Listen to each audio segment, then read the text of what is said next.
Bun venit la etalarea pentru ascendent, lună, soare în Pești.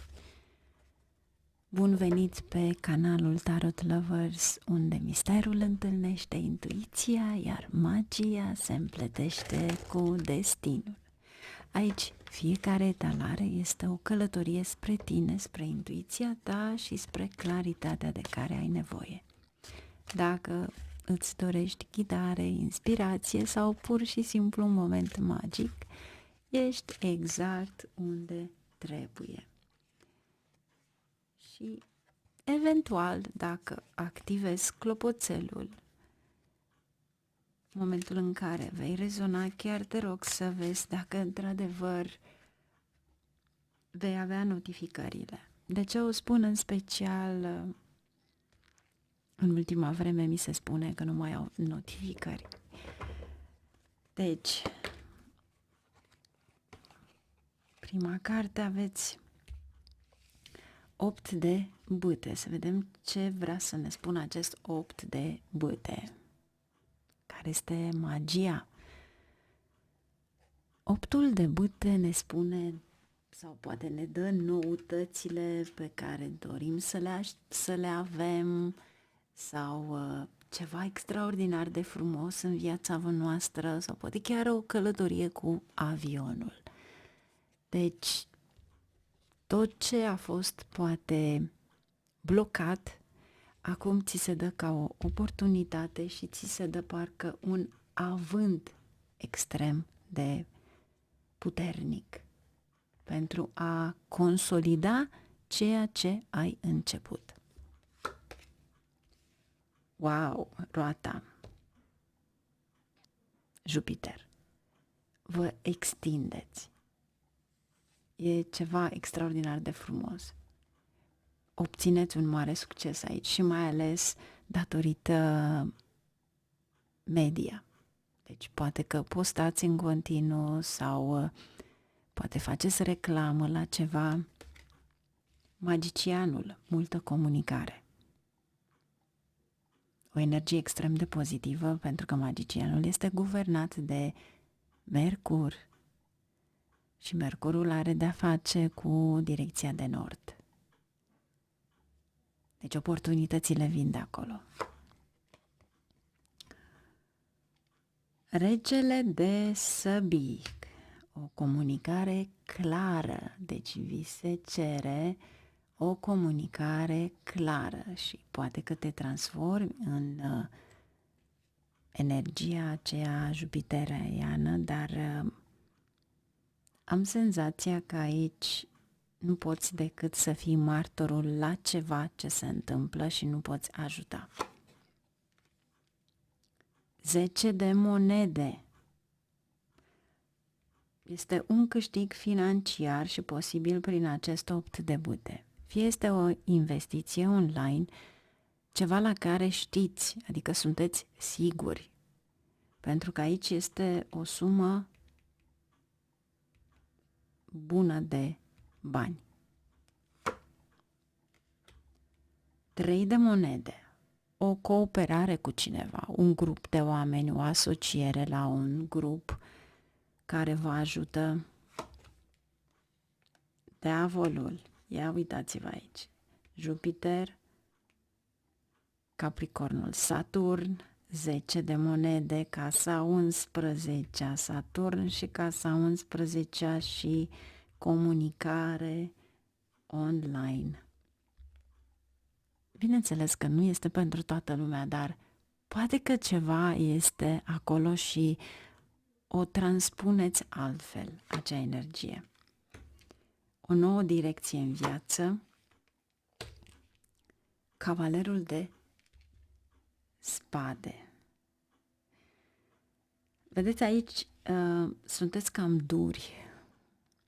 Fiți atenți cum vorbiți, ce spuneți. Aici aveți cartea Gemenilor, dar în același timp această combinație, regele de spade, diavolul și cavalerul de spade, sunteți duri, tăioși. De obicei voi nu sunteți așa, dar în acest moment, atunci când este vorba despre voi și despre finanțele voastre, va fi ceva aici. Pajul de spade, comunicare, turnul, regele de bâte, acționați imediat, iar aici vă apărați într-un fel sau altul proprietatea și Marea Preoteasă. Deci, în momentul în care faceți o investiție, este bine să o țineți pentru voi și numai pentru voi. Pentru că aici e un fel de a te confrunta cu un suiș și aici cobori. Deci, ce vrei să alegi? Alegi ceva pozitiv. Alegi ceva la care în mod natural te face să te simți bine, nu să te simți rău.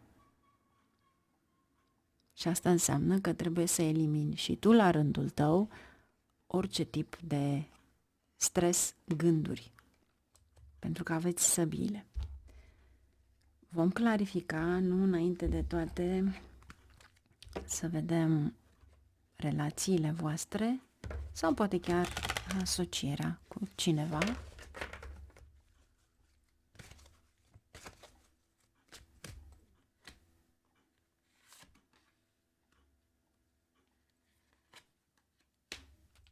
Și încă ceva, poate chiar plecați într-o călătorie și în călătoria respectivă pe care o faceți vă va ajuta enorm de mult. Poate este o nouă afacere, o nouă idee. Dar cu siguranță are de-a face cu o afacere. Aici aveți alchimistul Mercur. El vrea să valorifice fiecare secundă în comercializare, în a face bani. Și aici este o dezvoltare, o extindere. Sfatul. Fiți atenți la numere. Dacă se asociază cu ceva. Iar cei care doriți să studiați astrologia, să vă autoajutați în destinul vostru, sunteți invitați pe pagina mea la pagina numerologie.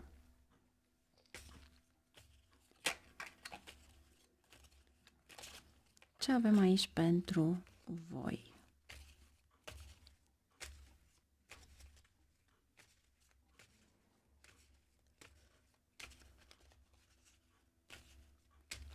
Haideți să vedem diavolul cu acest rege de săbii și 10 de monede. 9 de săbii. Neîncrederea, stresul.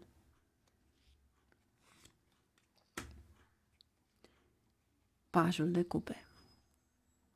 Diplomația învingi, cu diplomația învingi totul.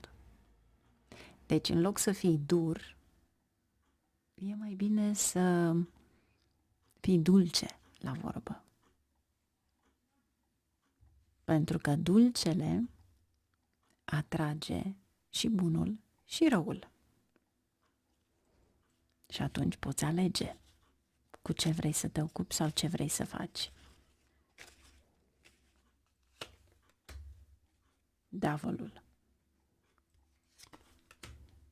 Ce-am spus un pic mai înainte, deveniți duri, deci fiți atenți cum se repetă cărțile. Fiți atenți, nu vă enervați, pentru că nervii aceștia o să vă coste un amar de bani. În latura negativă, 10-le acesta de monede îl pierdeți. Și îl pierdeți datorită limbii. Deci fiți foarte atenți. Pentru că asta vrea să vă spună. Vrei într-adevăr să acționezi repede și vrei într-adevăr să câștigi ceva, cu siguranță acești bani îi vei câștiga datorită diavolului, pentru că atunci când devii milionar peste noapte, este cartea Capricornului, Saturn.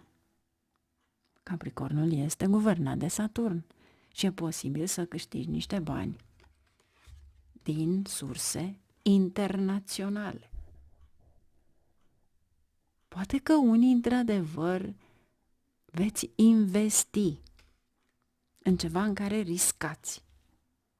Dar mare grijă, pentru că odată ce ați făcut acest lucru, a doua oară nu o mai puteți face, pentru că atunci pierdeți.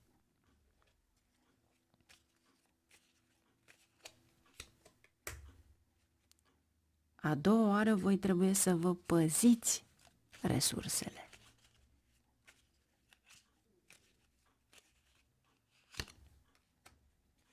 Asocierea respectivă e cu două tăișuri.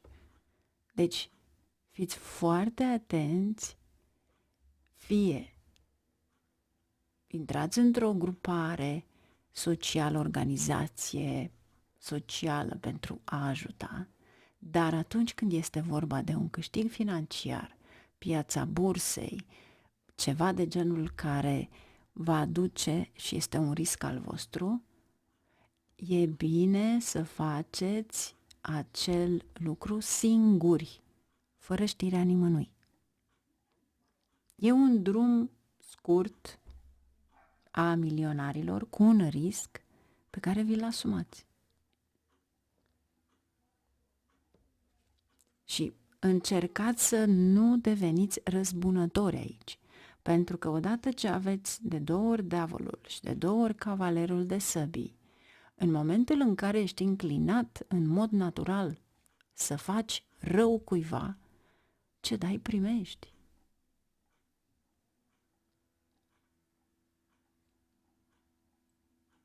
Iar aici îți spune să nu asculți nimic negativ, adică să nu dai importanță, pur și simplu știi că ai puterea de a simți acea energie pozitivă, de a dărui totul oamenilor, de a fi cineva de mare succes. Pentru că aici îți spune să pui în relație, pentru că noi toți suntem o îmbinare între negativ și pozitiv, întuneric și lumină.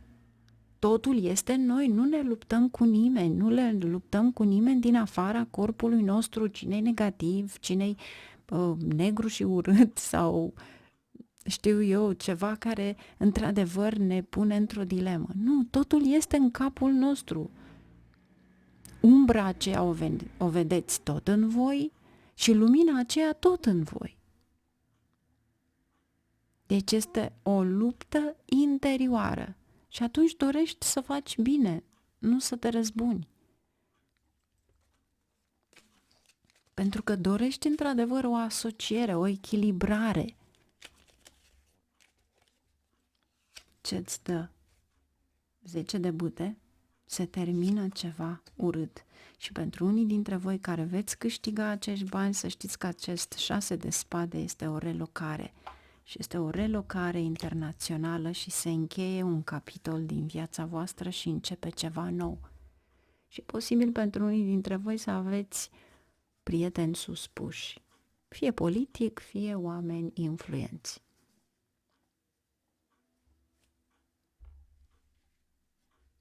Ce avem aici pe temă de relație? Unrequired love. Cineva care vă dă târcoale, cineva care încearcă să vă facă pe plac, dar voi nu aveți nicio conexiune cu persoana respectivă, magnetism, nimic, absolut nimic. Și atunci va trebui să faceți curățenie. Dar nu fiți duri. Încă o dată vă spun să nu fiți duri. Dacă nu se înțelege nici cu ceva frumos, amabil, mai bine vă eschivați sau blocați numărul de telefon sau faceți cu totul altceva, dar nu vorbiți urât, pentru că acele vorbe urâte, tăioase, se vor folosi în altă parte. Nu scrieți mesaje, pentru că aici fie vorbește răstit, fie scrie. Nu faceți acest lucru. Nu înregistrați vocea cu ceva urât. Nu o faceți. Pentru că nu numai că vă faceți o karmă, ci pur și simplu e posibil să aveți de-a face cu un prost. Și atunci vă va pune bețe în roate. Deci mare atenție, pentru că aveți diavolul și cavalerul de săbii. Beți magneziu, luați un pumn de magneziu în momentul ăla. Gândiți-vă la mine că vă dau un pumn de magneziu, nu, Doamne ferește, altceva. Și o să vă facă bine. Vă liniștiți imediat. Nu folosiți alcool, diavolul, droguri, ci pur și simplu doriți să vă liniștiți, nimic altceva. Și nu duceți mai departe vorba sau discuția respectivă, pentru că e căderea voastră, nu e căderea persoanei celelalte. Aici este talarea voastră, nu este talarea altcuiva. Deci stăpâniți-vă aici și nu mai mențineți acel control. Voi aici trebuie să vă mențineți controlul vostru, da?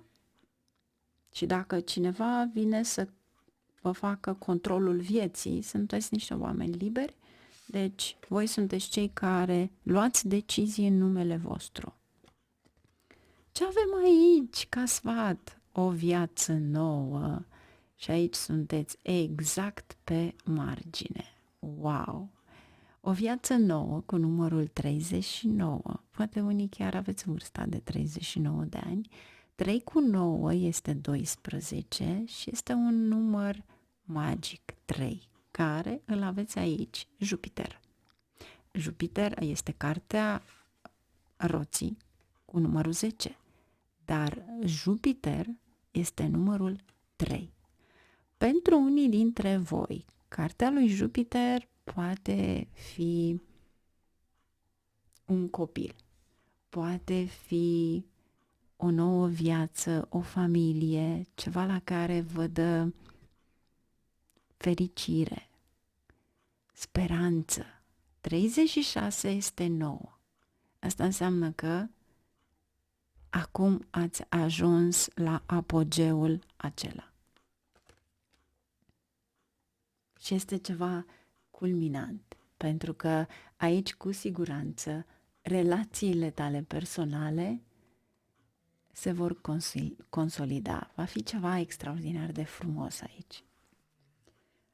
Vreau să vă puneți o întrebare, un gând, să vă gândiți la ceva înainte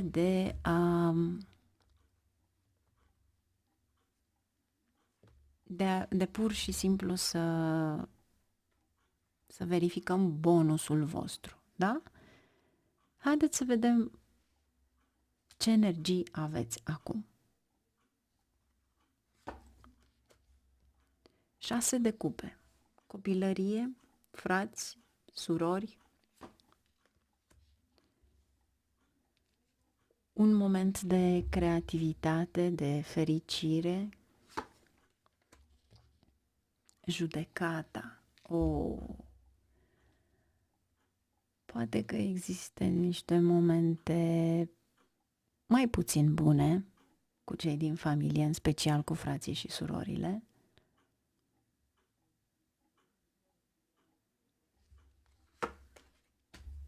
Nouă de monede, poate vi se cer bani, soarele. Aici este și o realizare pe care o aveți. Spun că poate fi un moment excelent de a începe ceva nou. Cu cartea judecății, și pentru că vorbeam de frați și surori, să știți că frații și surorile sunt reprezentați în harta voastră natală de Marte. Și întotdeauna să combinați acest lucru, că în momentul în care vine această combinație, vă spune pur și simplu să nu donați sau să-i ajutați cu bani marțea. Marțea se plătesc toate facturile ce aveți de plătit sau fie la bancă, fie facturi pe care le aveți de acasă, încercați pentru a fi plătite mai ușor.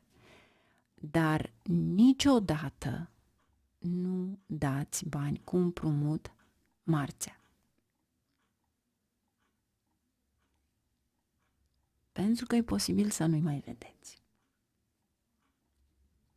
Marte este numărul 9. Acum, avem soarele. Aici posibil să ai o recunoaștere publică și să ai o prosperitate, fericire care vine către voi. Wow, avem și Luna, tatăl și mama.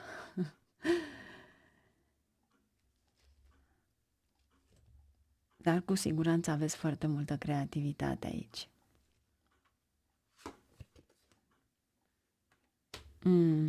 Aici sunteți schimbători. În primul rând, cartea lunii este cartea voastră, a peștilor.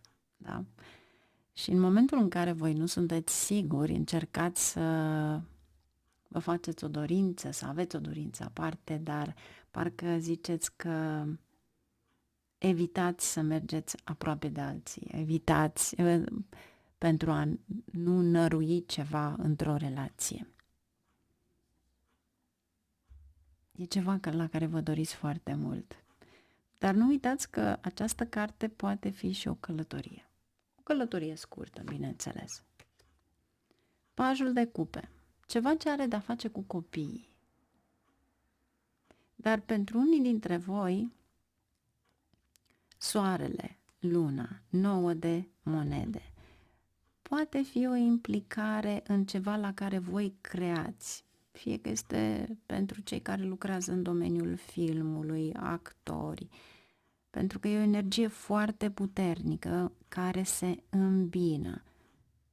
Este creativitatea în sine. Noaptea cu ziua. Întunericul cu lumina.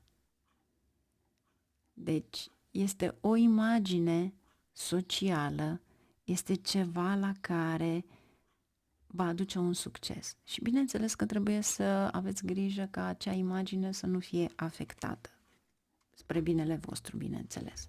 Iar aici avem carul,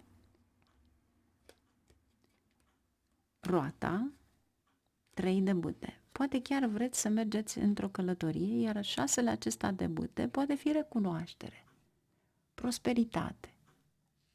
Și poate că unii dintre voi sunteți mândri de comportamentul copiilor voștri, pentru că aveți acest paj. Sau sunteți pur și simplu mulțumiți. Este ca și cum v-a satisfăcut o mare dorință. Poate voi ați tins să deveniți ceva și nu ați putut la momentul acela. Și în momentul în care susțineți copiii și unul din copii vă face mândri, poate chiar studiază sau poate chiar face un lucru care vouă v-a plăcut foarte mult și vă simțiți mândri, mulțumiți de comportamentul lor, de ceea ce au reușit. Iar pentru unii dintre voi poate fi și o relație de dragoste, pentru că aveți luna și soarele și aveți asul acesta de cupe. Cu acestea fiind, la revedere! Nu uita să te abonezi și să activezi clopoțelul, dacă bineînțeles simți că rezonezi. Numai bine, la revedere și aștept comentariile voastre!